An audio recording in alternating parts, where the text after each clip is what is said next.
ایک دفعہ امیر المومنین نے کسی کو شاید اس کا بھی امتحان تھا، نماز پڑھنے کے لیے مسجد میں گئے تو کہا کہ یہ گھوڑا میرا پکڑ رکھو، میں نماز پڑھ کے آتا ہوں۔ واپس آئے تو وہ بندہ بھی بہت بڑا وہ نہیں تھا، ایسے چھوٹا موٹا ایسے،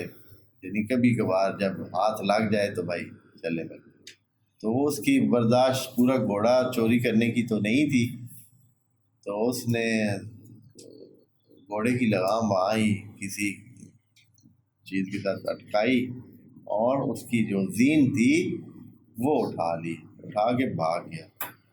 گھوڑے کے اوپر سے زین اٹھا کے بھاگ گیا اور سیدھا بازار میں وہاں بیچ دی اس نے، جلدی سستی سی بیچ دی تاکہ جائے گی۔ تو جب نماز پڑھ کے امیر المومنین واپس آئے تو کہا کہ گھوڑا ہے اور اس کی زین نہیں ہے، تو حضرت گئے بازار کہ اب کیا کریں، گھوڑا تو بغیر زین کے سوار ہونا سفر کرنے کے لیے مشکل ہوتا ہے، زین ہو تو آدمی آسانی سے گھوڑے پہ بیٹھتا ہے،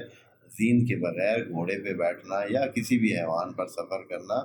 وہ آسان نہیں ہوتا ہے، بہت مشکل ہوتا ہے۔ تو بھائی زین کا انتظام کریں گے تو بازار میں زین جو ہے پڑی تھی، مل گئی زین، بھائی کتنے کی ہے بھائی، کیا ہے بھائی، پتہ تھا کہ یہ وہی زین ہے کہ بھائی کتنے، اس نے کہا 2 درہم کی دوں گا آپ کو، 2 درہم کی۔ تو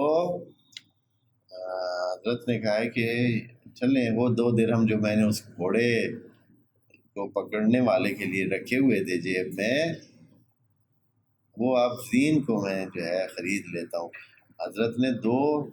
درہم تھے، دینار نہیں تھے، درہم رکھے ہوئے تھے کہ جب نماز سے واپس آؤں گا تو اس بندے کو 2 درہم کیا کروں گا، دوں گا، اس بنیاد پر کہ اس نے میرے گھوڑے کا دھیان کیا ہے۔ تو اس بدبخت نے بے صبری کی،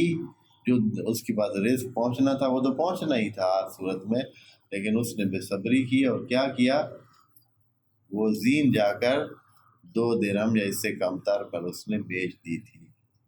حاصل اس کو وہ رزق ہوا، لیکن بدنیت انسان تھا تو حرام کا مال لے گیا، حالانکہ وہی اس کو حلال کی صورت میں بھی ملنے والا تھا۔ تو یہ چیزیں دوستو ہیں، خدا کریم کی دنیا بڑی ہی گول ہے اور اس میں بہت ہی سب گول ہے۔ تو جو سلپری ہوتا ہے، آپ جانتے ہیں نا، یہ سلپری ہوتا ہے بہت، جہاں انسان پھسلتا بہت ہے۔